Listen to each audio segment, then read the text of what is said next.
Ya udah direkam deh. Halo, ini rekaman di hari kedua. Masih bersama saya. Oh iya.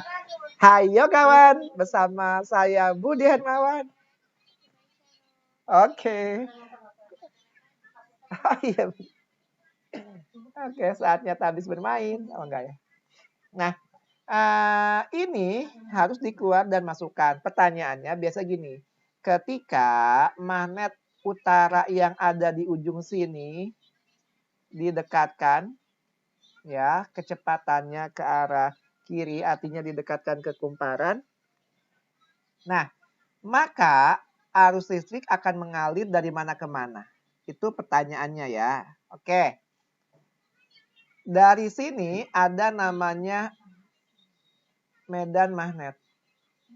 B. Medan magnet terkena luas kumparan. Kalau ada B ada A, maka muncul apa? Flux. Ada B ada A, maka muncul flux. Maka di sini ada namanya flux utama. Flux utama. Nah, di kumparan ini akan memberikan reaksi.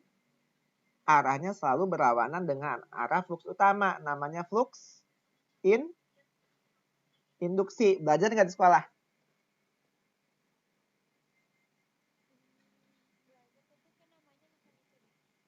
Oh, iya. Namanya apa? Apa?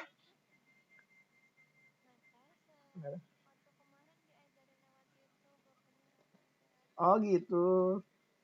Oke ya. Nah, jadi kalau dia utaranya kita dekatkan ke mana? Kita dekatkan ke sini.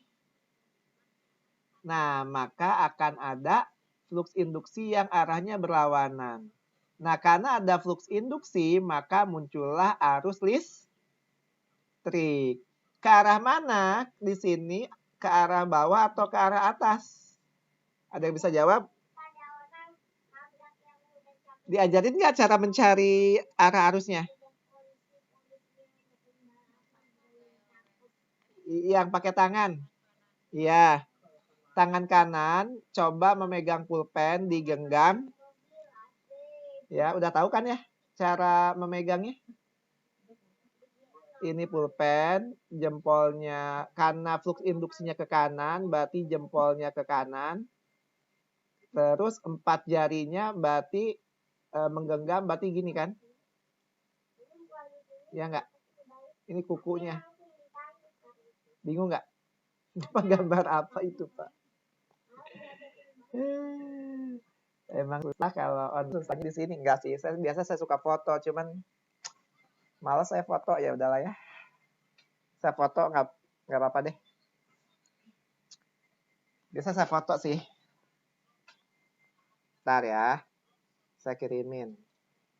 Ya, jadi seperti memegang apa? Pulpen.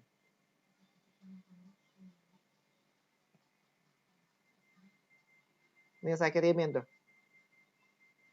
Oke. Supaya ini saya ambil juga di sini.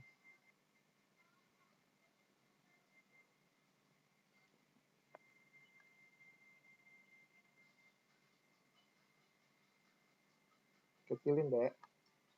Nah, ini ya. Lihat. Flux induksinya ke kanan, maka jempolnya ke kanan. Oke? Nah, sekarang 4 jarinya kan begini. Berarti arusnya ke arah sini. Nah, berarti arusnya ke arah sini. Arus listrik yang dihasilkan ke arah sini. Atau berarti kalau di sini dia ke atas. Karena ke atas muter, ke bawah, terus begitu. Akhirnya dia keluar. Bingung nggak? Apa-apa? Enggak.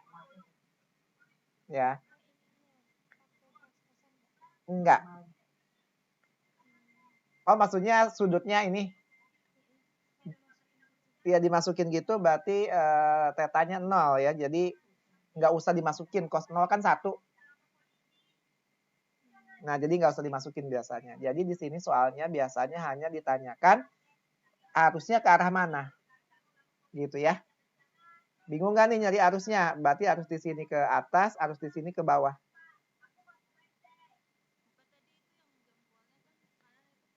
Karena di sini flux induksinya ke kanan.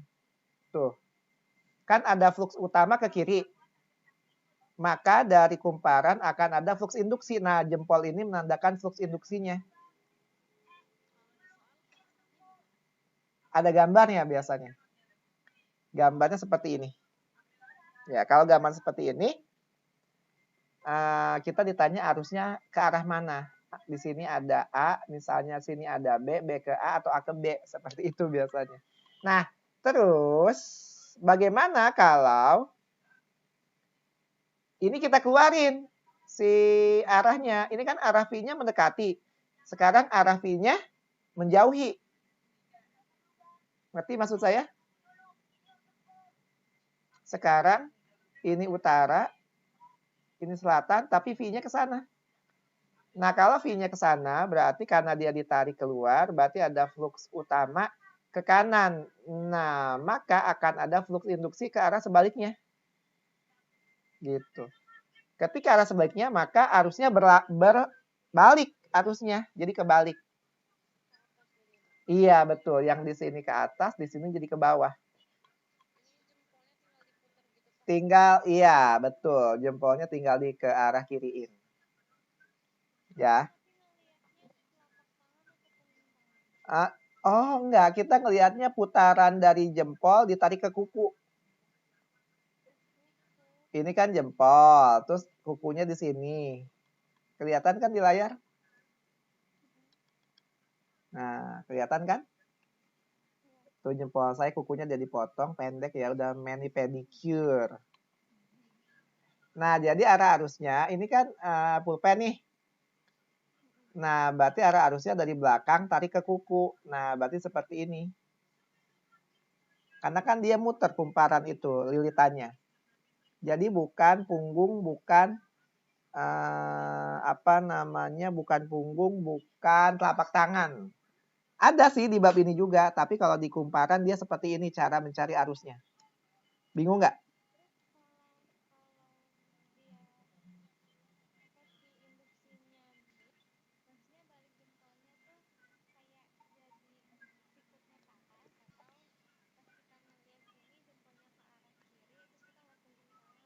Oh iya, jadi kelihatan punggung tangan, betul.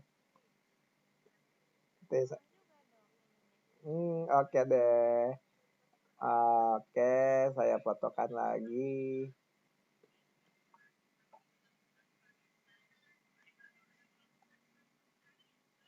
Kok nggak ada sih di sini?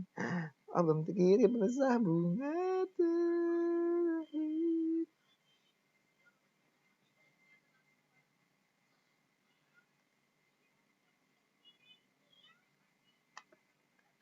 Nah, jadi seperti ini kalau sekarang, betul nggak?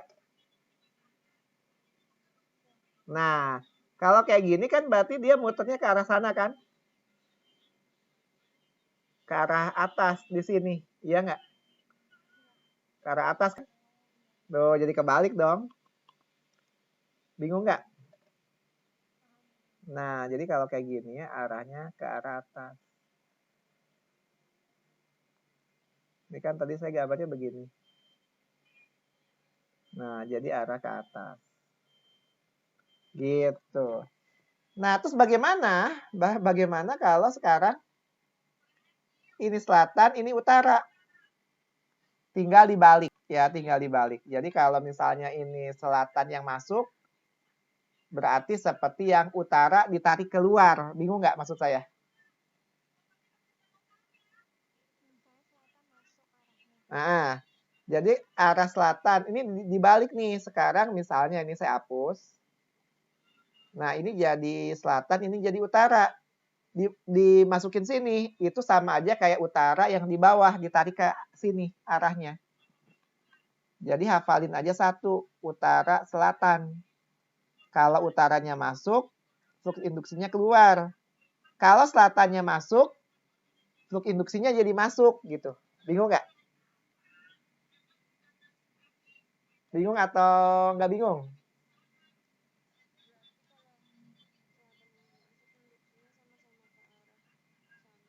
Jadi kalau selatan yang masuk, dia seperti utara yang keluar. Arahnya gini. Kalau selatannya yang keluar, dia seperti utara yang masuk. Gitu. Bingung nggak?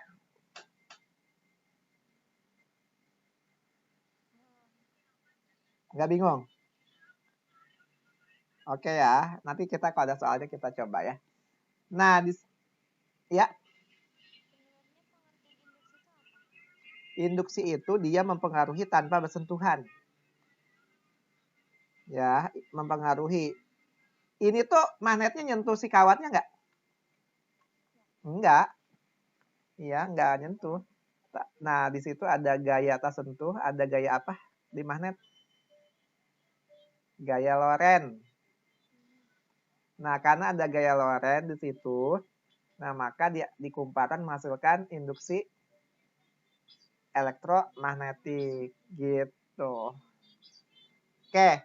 Nah, di sini muncul namanya GGL. GGL-nya itu ada dua jenis GGL itu. GGL itu sumber arus. Sumber arus di sini satuannya apa GGL? Satuannya volt.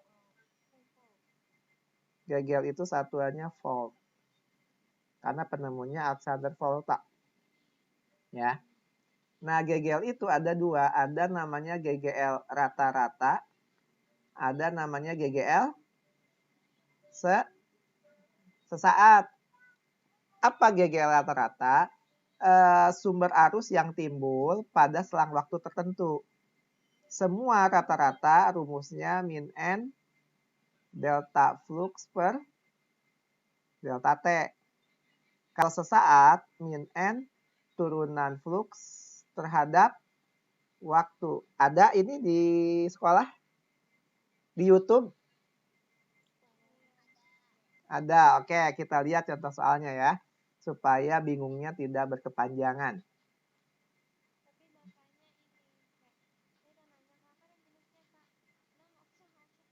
Oke. Kenapa ada minusnya? Ada yang bisa jawab? Yang minusnya itu karena arah flux utamanya ke kanan, flux induksinya ke kiri dan sebaliknya. Jadi arahnya selalu berlawanan. Makanya semua rumus di sini ada minusnya. Jadi minus di sini menunjukkan arah aksi reaksi. Kalau flux utama ke kiri, maka arahnya akan ke kanan flux induksinya. Nah, jadinya dia minus. Minus itu arah arusnya nanti nih ya, di induktansi yang selanjutnya akan kelihatan. Jadi kalau ada arah arus utamanya ke atas, maka nanti muncul arus induksi kemana? Ke bawah. Ya, akan begitu iya, makanya rumusnya ada minus semua. Ya, jadi minus di situ sebagai penunjuk arah. Jadi nanti kalau di soal, Pak, saya ketemunya min 5 ampere, tapi kok nggak adanya 5 ampere, ya itu yang dipilih. Jadi maksud minus itu dia arahnya berlawanan dengan arah flux utama. Oke, ada lagi yang tanyain nggak? Nggak ada. Apa? Oke. Kalau V besar itu dia sumber arus, sebetulnya sumber arus secara umum. Ya, karena sumber arus listrik itu ada berapa jenis? Ada DC, ada AC, ya nggak? Nah, di sini di induksi elektromagnetik ini arus yang dihasilkan arus AC. Kita sebut GGL. Kenapa GGL? GGL itu kepanjangannya apa?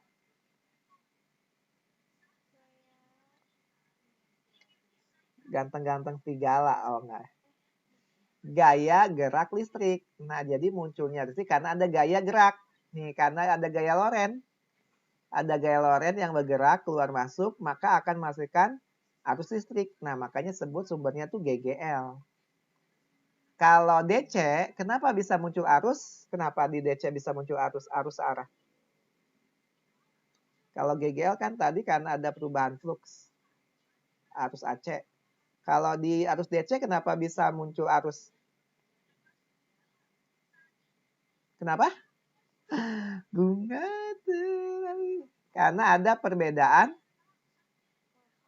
muatan positif dan negatif. Makanya baterai di sini negatif, ini positif.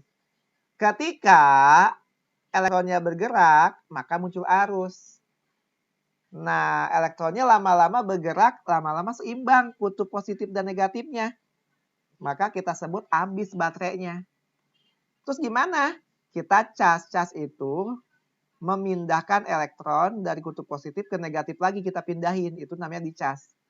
Nah, ketika elektronnya dari kutub positif negatif udah penuh, disebut baterainya penuh. Ketika kita gunakan, elektronnya pindah lagi ke kutub positif. Maka muncul arus. Penuh lagi di positif. Nah, butuh energi listrik untuk memindahkan. Nah, dicas lagi gitu loh. Jadi bolak-balik aja gitu. Lama-lama baterainya ngedrop. Karena si elektronnya udah nggak mau balik lagi. Sekalinya balik gitu ya, rusak. Nah, gitu kan. Nggak bisa menampung banyak elektron lagi. Jadinya baterainya dicas lama, cepat habis. Nah, kayak gitu. Oke, ada lagi nggak? DC itu searah. DC, iya. DC itu direct current. Direct searah. Nah, di sini listrik yang dihasilkan di GGL yang induksi elektromagnetik, ini arusnya arus AC. Ya, arus AC itu arus bolak-balik yang ada di mana? Yang ada di rumah, yang ada di PLN. Siapa yang mencanangkannya? Nikola Tesla. Orang mana? Orang Itali. Gitu. Siapa yang mendukung DC arus searah? Thomas Alva Edison. Thomas Alva Edison dia mengembangkan arus DC. Sedangkan kalau Nikola Tesla arus AC. Berantem dia secara keilmuan. Enggak loh, DC yang bagus. Kata siapa? Thomas Alva Edison. Kata Tesla, yang bagus harus AC. Gitu. Akhirnya di sana saling fitnah, sebar hoax. Benar, ini benar. Iya. Ini direkam loh ini. Ini saya taruh di YouTube loh. Ini bisa dipertanggungjawabkan loh ini. Gitu. Ya, akhirnya mereka saling ini berbahaya dan kawan-kawan gitu. Sampai akhirnya yang menang siapa? Yang menang DC.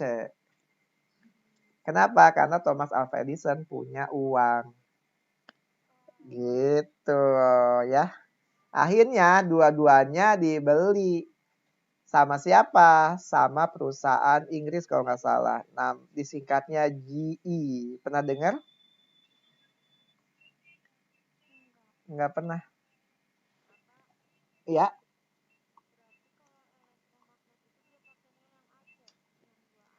Induksi. Iya. Bukan pakainya. Menghasilkan induksi. Enggak. Kecuali ada alat lagi. Gitu.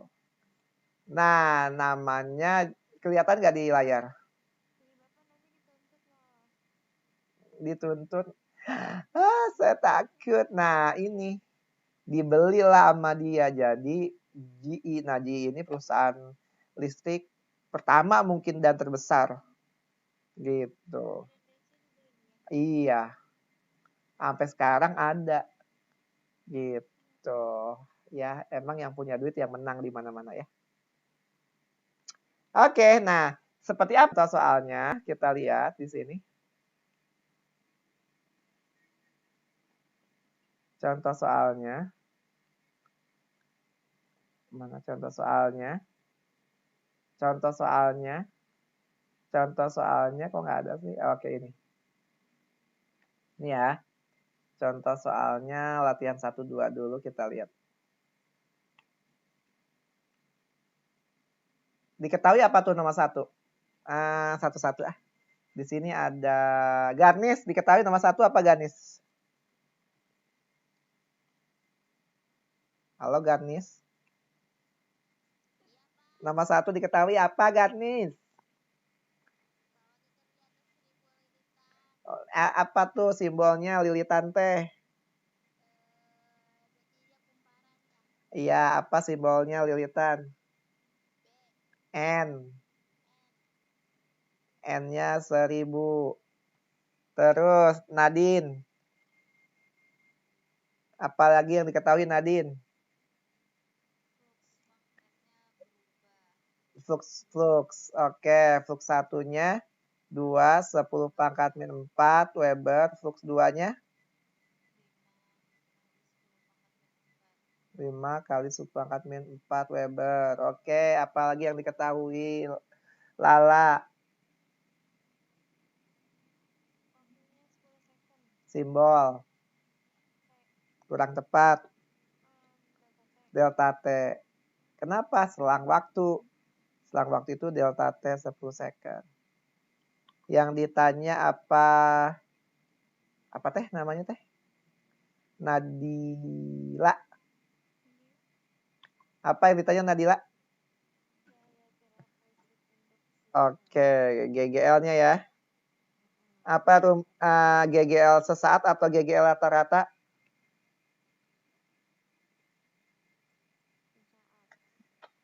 Oke, perhatikan. Kalau rata-rata itu ada selang waktu. Dari 1 sampai 10, 1 sampai 2, 1 sampai 3. Tapi kalau sesaat, saat T-nya 10, berapa sih GGL-nya? Bingung nggak?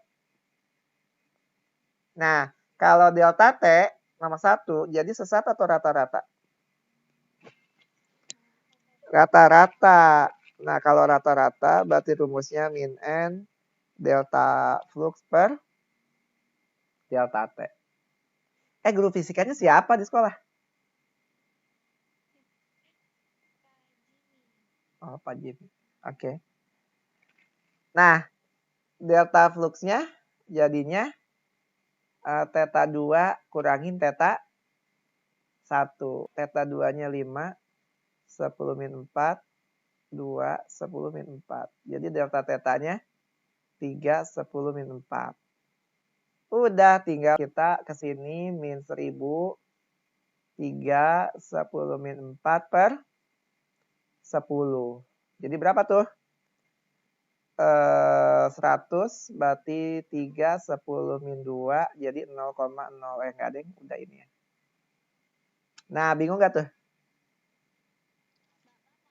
Apa? Iya. Turunan. Ingat gak turunan? Iya. Jadi dalam selang waktu 10 second bisa 10 second tuh bisa 0 sampai 10, bisa 10 sampai 20, pokoknya selang waktunya segitu gitu ya. Oke, nah ingat di apapun. Di kimia misalnya, berapakah laju reaksi rata-rata? Oh, berarti selisih.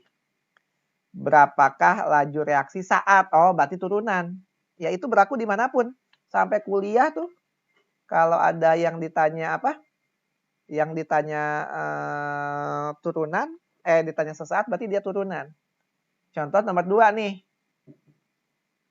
Yang diketahui apa nomor 2? Persamaan fluxnya ya. Di mana 5 sin 2T. Di mana 2-nya dalam rad per second. Berarti omega. Omeganya dalam rad per second. Maka GGL pada ujung kumparan saat. Nah, sama dengan 0 saat, berarti GGL-nya itu ternyata 0. Kok bisa 0 sih, Pak? Tadi saya bilang, yang dihasilkan di sini arus bolak-balik. Maka dia kalau kita bikin grafik, arusnya kayak gini. Ini arus ya, ada arusnya ada negatif, ada negatif juga bisa 0. Nah, pertanyaannya pas 0 itu berapa detik sih dia? Gitu. Bingung gak nih? Apa? Bisa arus bolak-balik.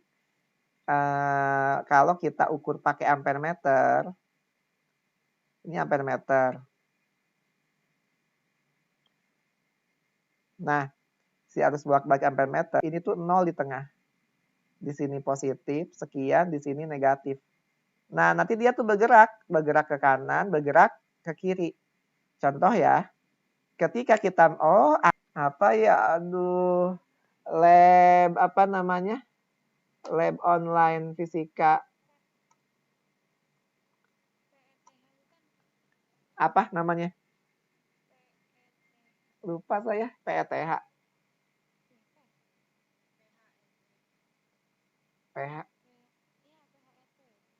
Oh iya, kalau nggak salah, bener. Oh iya bener, kalau nggak salah ini simulasi ya. Udah nyoba. Nah, ini nih. Ini yang dicoba, yang ada lampunya. Ini. Ngerti?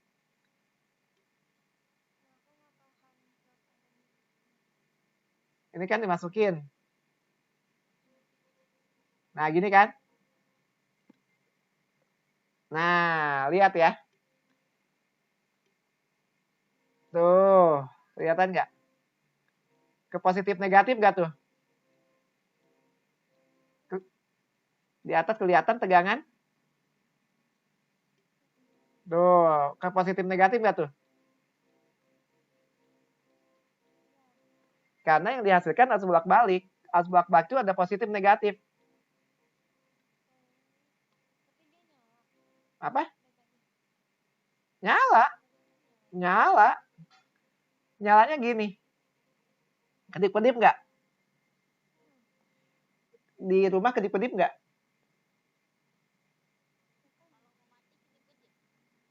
Tapi sekarang kedip-kedip nggak? Sebetulnya kedip-kedip nggak? Kedip-kedip, cuman karena saking cepatnya nggak kelihatan. Padahal kedip-kedip sebetulnya. Masa Pak iya? Cuman kedipannya misalnya 100 kedipan per detik. Wah, nggak kelihatan lah. TV nih yang kita lihat, kalau nggak handphone. Dia kedip-kedip nggak sebetulnya? Kedip-kedip. Handphone DC, tapi layarnya yang dihasilkan itu tetap dia kedip-kedip. Makanya kadang kalau kita rekam layar pakai handphone, pakai kamera handphone, suka ada item-item nggak di layar TV gitu. Pernah nggak moto TV? Nah, itu karena resolusi si TV-nya cepet kayaknya kalau kayak gitu. Ya, si handphonenya lambat atau kebalik gitu. Pokoknya itu kedip-kedip. Akhirnya ketangkap lah oleh si handphone. Kalau mata kita nggak nangkep. Gitu. Jadi yang di rumah pun sebetulnya kedip-kedip. Cuman kok nggak kedip-kedip Pak? Ya nggak kelihatan aja. Nah, kalau dibalikin lihat ya. Kalau kita masukkan selatan, dia ke positif. Set. Ya kan? Kalau kita balik utara yang dimasukkan, dia ke negatif. Set. Gitu kan? Nah, seperti itulah. Oke? Oke. Nah, jadi dia itu yang ditanya saat 0 detik keberapa sih? Karena kan dia bergerak terus tuh si si magnetnya keluar masuk. Nah, saat 0 tuh saat keberapa? Nah, di sini saat keberapa artinya sesaat. Berarti kalau sesaat GGL sama dengan min N turunan flux terhadap waktu. Berarti GGL sama dengan min N turunan 5 sin 2T terhadap waktu. GGL ketika 0 sama dengan, nah N-nya nggak ada, nggak usah, biarin aja. Turunan dari 5 sin 2T berapa?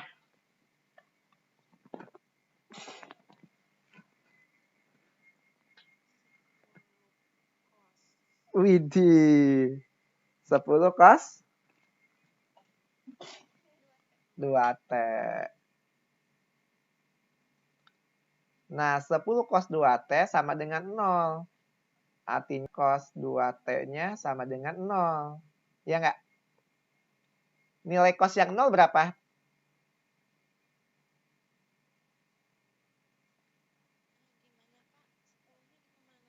0 dibagi 10 berapa? 0, ya jadi 0 dong. Ya, dipindah ruas. Jadi 0 dibagi 10, 0 dong. Oke, ada lagi nggak?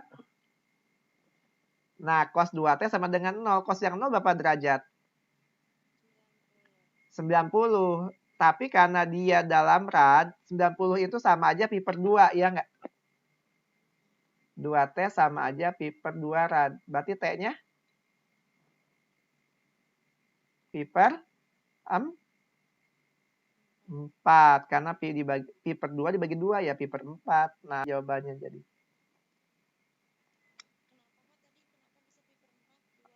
Oke. 2T sama dengan pi per 2, ya nggak? Nggak bingung? Supaya tinggal T aja, ini kan 2T sama dengan pi per 2 gitu kan? Supaya tinggal T aja, berarti kiri 2. Kalau kiri dibagi 2, berarti kanan dibagi 2 juga. Harus kayak gitu. Nah, dibagi 2 juga. Coret. T-nya berarti sama dengan pi 2 kali 2 ya 4. Berarti pi per 4. Masih bingung nggak? Atau pindah ruas istilahnya. 2T sama dengan pi per 2. Kalau di sini dikali, pindah jadi bagi di bawah. Kalau ini pi per 2, ya dibagi 2. Pi per 2 dibagi 2. Naik ke atas ya, jangan ya. Sama aja ya pi per 4. Gitu. Oke, ada yang masih bingung nggak?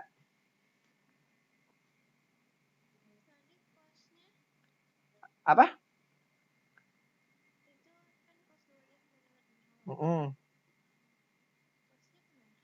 Cos yang 0 berapa?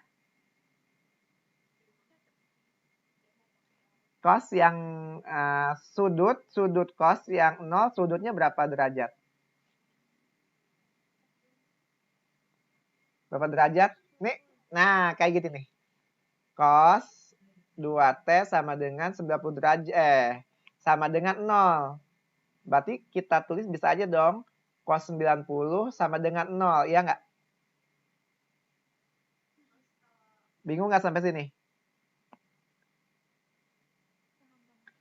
90 itu saja cos kalau dalam rad pi per 2 sama dengan 0. Pi itu kan 180 ya? Bingung nggak? Nah, jadi T sama dengan pi per 2. Karena cos 2T sama dengan 0, cos pi per 2 sama dengan 0. Oh, 2T sama dengan pi per 2. Berarti T-nya pi per 4. Oke, masih ada yang bingung nggak nih? Ini fisika itu kadang jujur li ya, saya sering ngajar fisika. Yang jadi masalah apa coba? Matematika. Ya, yang dimasalah matematikanya. Saya pernah, ya bukan pernah, kemarin, tahun kemarin. Tahun ini ya, yang lulus tahun ini. Mas, bantuin anak saya. Kenapa? Anak saya mau masuk UNER, ekonomi. Oh iya, terus dia udah les.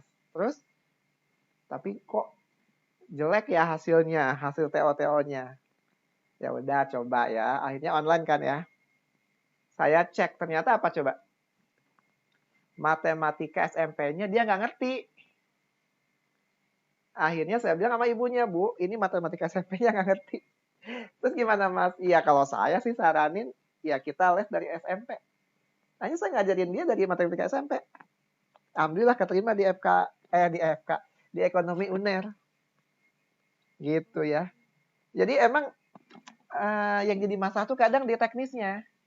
Dan mau nggak mau kalau saya pribadi lebih baik lama, tapi dasarnya tuh kuat. Dibandingin selesai, tapi ternyata masih pada bolong-bolong gitu ya. Aduh. Nah itulah. Oke. Yang ini.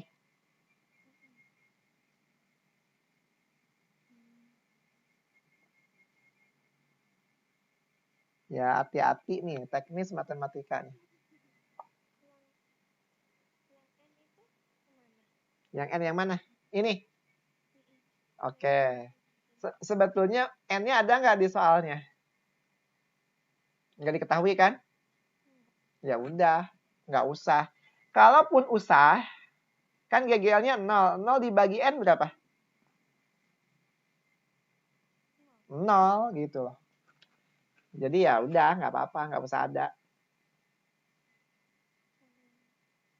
Oke, ada lagi? Oke. Akhirnya ada yang nanyain juga kan. Saya punya akar 4. Akar 4 berapa? Ini kemana simbol ini? Kenapa udah hilang? Nah, jadi kalau kita misalnya ya, misalnya D misalnya D2T kuadrat per DT. Artinya turunan 2T kuadrat ada waktu. Berapa turunan 2T kuadrat? 4T. DT-nya hilang nggak kalau udah diturunin? Hilang. Jadi simbol ini tuh hanya simbol. Jadi ini tuh simbol satu kesatuan yang tidak bisa terpisahkan. Kalau kita udah turun ya hilang. Ini udah kita turunin jadi kos ya ini hilang. Udah nggak ada lagi di bawahnya. Orang udah kita turunin. Apa maksudnya D per DT? Artinya 2T kuadrat diturunkan terhadap waktu, terhadap T. Bisa nggak di soal? D 2T kuadrat terhadap DX. Pernah dengar nggak DX? Udah belajar?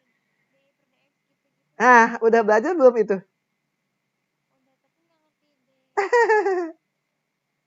Udah belajar?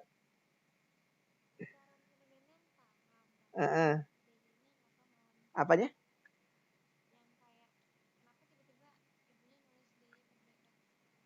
Oh gitu, nggak tahu. Oke, coba. Ini hasilnya berapa? D 2T kuadrat per DX. Ayo.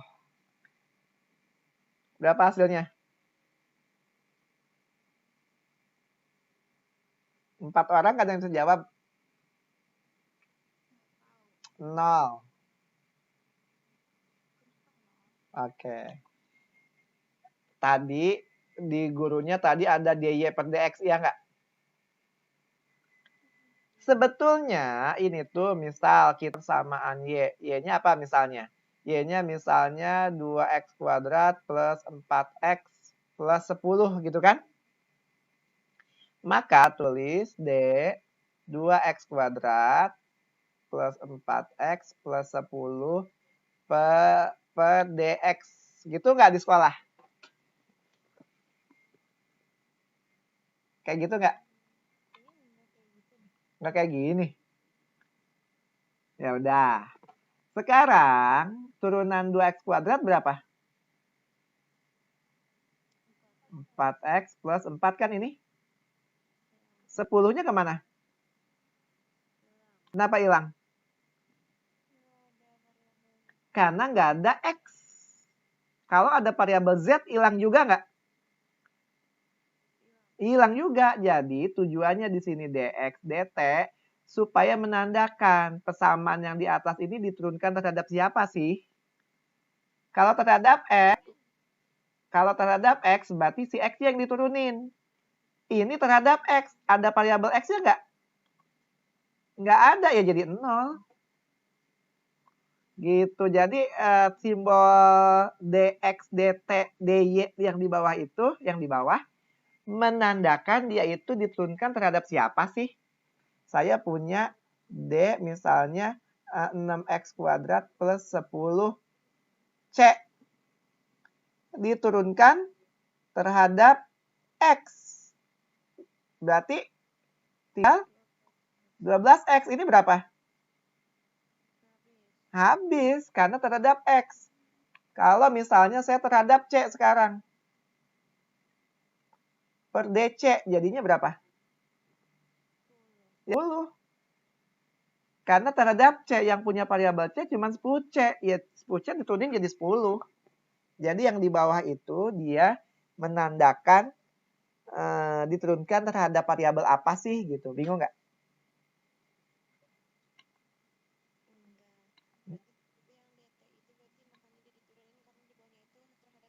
Betul, terhadap waktu. Diferensial. Kan turunan diferensial ya. Diferensial ini terhadap waktu. Makanya di sini yang diturunkan, iya di sini dt itu menunjukkan di sini ada t-nya. Gitu ya. Kalau ini dx, Pak, saya di sekolahnya dx ya jadi 0 lah, orang di sini nggak ada x-nya gitu. Nah, kalau apa? Fungsi. Kan y-nya pasti fungsi. Yaitu fungsi x. Jadi x-nya berapa, y-nya hasilnya berapa, ya nggak? Nah, itu fungsi. Yaitu misalnya y-nya misalnya linear gitu ya. 4x plus 10. Oh, berarti D 4x plus 10 per dx. Oh, jadinya 4. Gitu. Jadi fungsi Y terhadap X. Oke, ada lagi. Nah, ini yang saya khawatirkan tuh. Bukannya saya nggak mau ya. Maksudnya pengennya tuh fisikanya tuh jalan nggak. Pasti yang kayak gini selalu ditemuin. Yang jadi masalah di sini bagusnya nanya.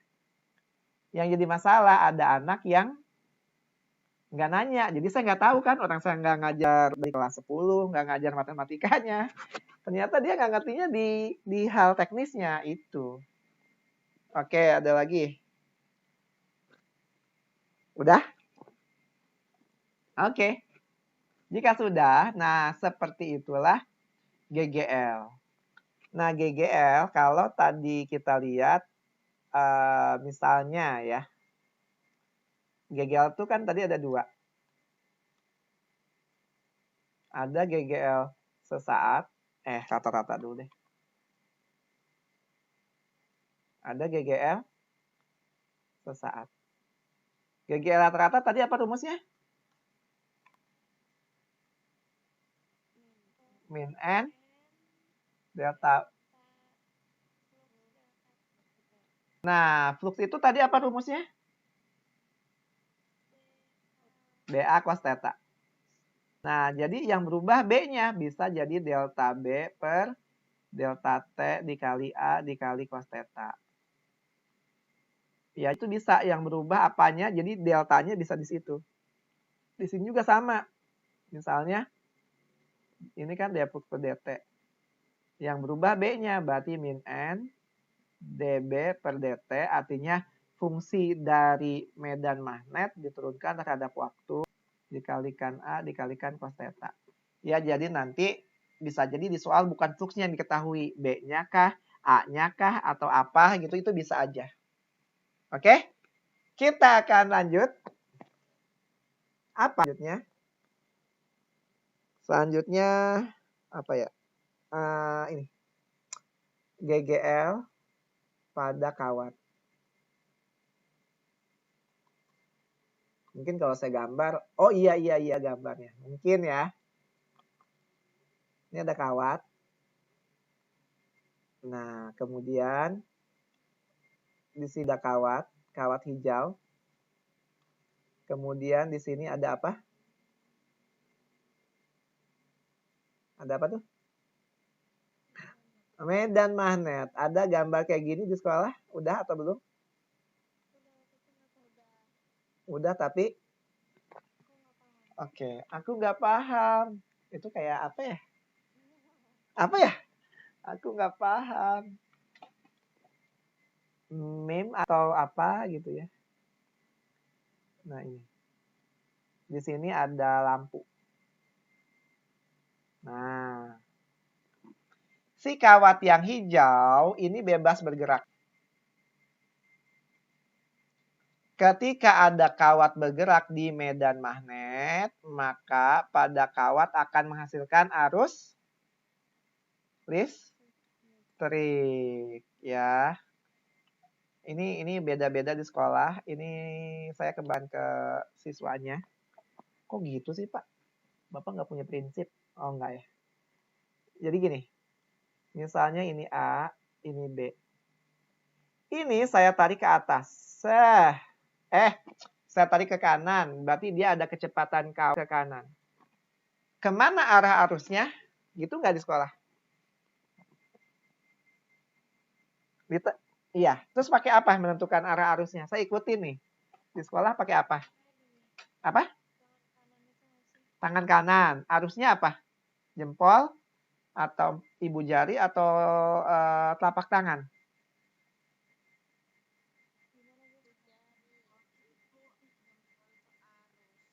Jempol arus.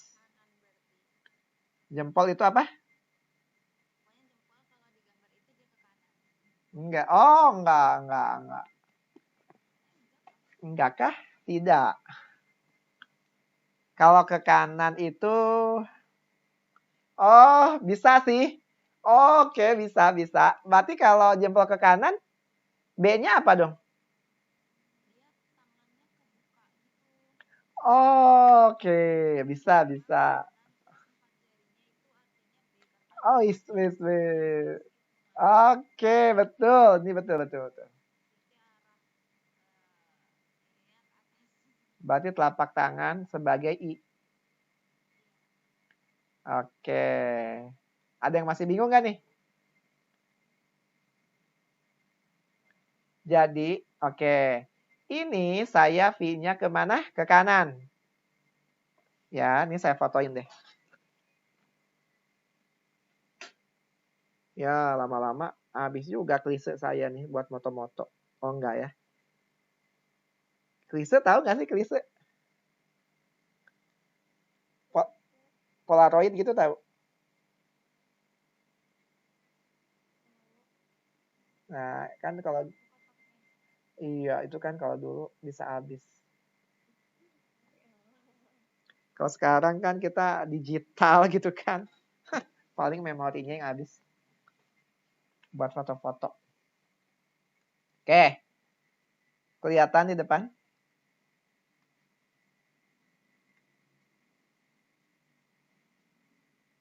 Bapak pakai sarung tangan. Oke. Iya, betul. Sebetulnya buat gaya aja sih. Pas di foto baru saya pakai. Kalau nggak di foto, saya biasa aja. Itu buat gaya-gaya aja sih buat saya. Oke ya. Kelihatan ya? Nah, jadi V-nya ke kanan. Berarti jempol ke arah kanan. Ini X, artinya cross. Cross itu dia masuk. Ya. X berarti dia masuk. Apa yang masuk? Si B-nya. 4 jarinya. 4 jarinya masuk. Nah, telapak tangannya kemana? Telapak tangannya ke arah atas. Berarti itu adalah arusnya. Oh, berarti arusnya mengalir dari A ke B. Bingung nggak? Nah, jadi di sini arus mengalir pada kawat dari A ke B. Tapi arus mengalir pada lampu. Kalau pada lampu dari mana? Dari B ke A. Kok B ke A? Karena dia kan ke atas. Nah, kalau melewati lampu, arusnya mengalir dari B ke A. Jadi perhatikan baik-baik di soal, ditanyanya pada kawat atau pada lampu. Nah, sehingga ada potensial tinggi. Potensial tingginya A atau B? Potensial tingginya B. Karena di lampu mengalir dari B ke A. Jadi potensial tingginya B, potensial rendahnya A. Apa rumusnya? Rumusnya yaitu GGL sama dengan min B L V. B-nya medan, L-nya itu panjang kawat, V-nya kecepatan. Nah, kalau V-nya ke kanan, kenapa minus? Karena ada gaya yang berlawanan. Gaya Lorentz-nya ke sini, maka geraknya ke kanan. Makanya dia minus. Sama seperti yang tadi. Nah, GGL itu apa? GGL itu volt. Kadang di sini berapa arusnya? Arus itu rumusnya apa di listrik dinamis? V per R. Nah, di sini tinggal diganti V-nya jadi GGL per R. Gitu. Oke. Kita lihat contoh soal sebelum kita melangkah ke jenjang yang lebih serius. Oke. Ini ada nih.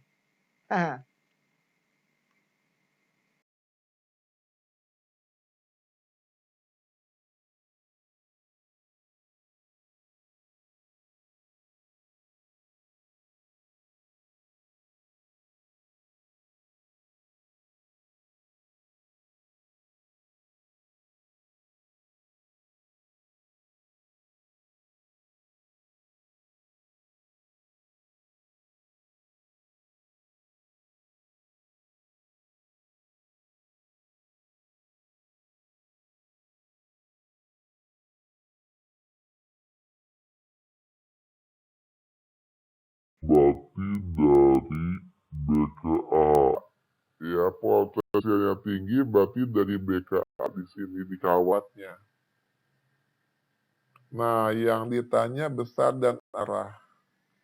Arusnya ke A. Berarti kecepatan si kawatnya kemana? Supaya ibu jari. Apa ke arah kita si 4 jarinya, kemudian telapak tangannya ke atas karena arus, ibu jarinya kemana? Ada yang bisa jawab? Kemana ibu jarinya? Ke kiri. Nah, jadi 4 jarinya ke arah kita, arusnya ke atas atau telapak tangannya ke atas, maka ibu jarinya dengan sendirinya akan ke kiri. Siapa tuh yang bertanya? Nadine. Nadine, tangan kanan ya. Coba 4 jarinya ke arah Nadine. Udah. Telapak tangannya ke atas. Ibu jari ke arah Nadine, telapak tangannya ke atas. Udah belum? Oke, karena di sini potensial A tinggi dari potensial B. Kalau di kawat, kalau potensial A tinggi, maka harus mengalir dari B ke A. Ya, jadi kalau katanya potensial A-nya tinggi, berarti arusnya dari B ke A. Kalau potensial B-nya tinggi, berarti A ke B. Nah, karena ini A-nya tinggi, berarti arusnya ke atas. Jadi Nadine bikin arus itu telapak tangan. Gimana caranya telapak tangan ke atas, 4 jari menghadap Nadine. Udah belum? Jempolnya kemana? Nah, itu ke kiri. Oke, ada lagi? Nah,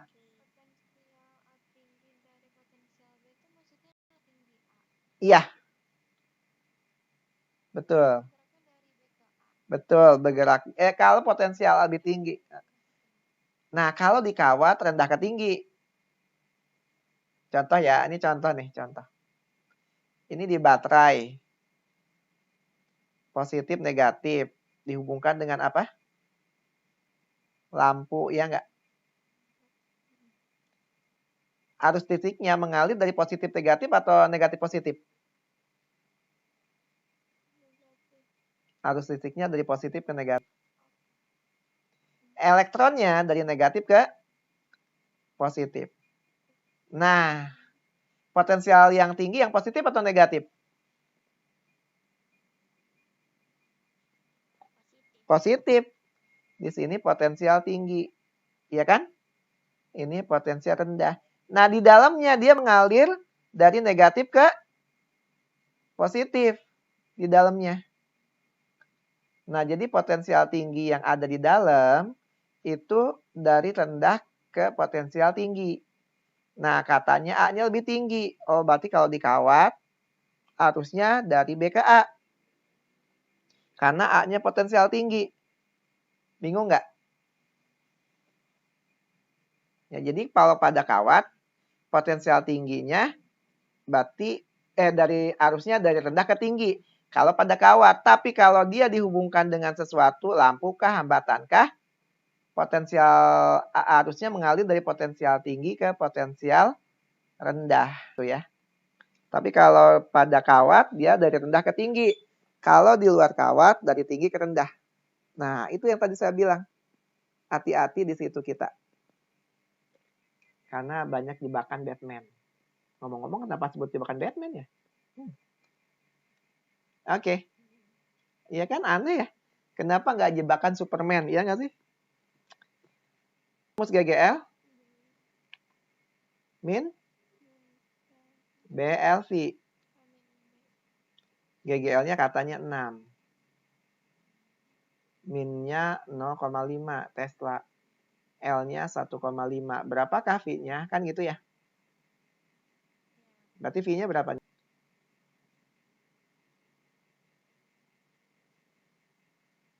8 ya? Nggak usah pakai minus, nggak usah.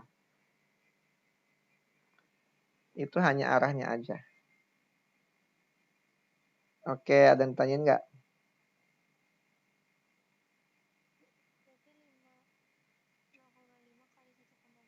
Kali V. Ya, betul. V sama dengan 6 dibagi 0,5 dikali 1,5.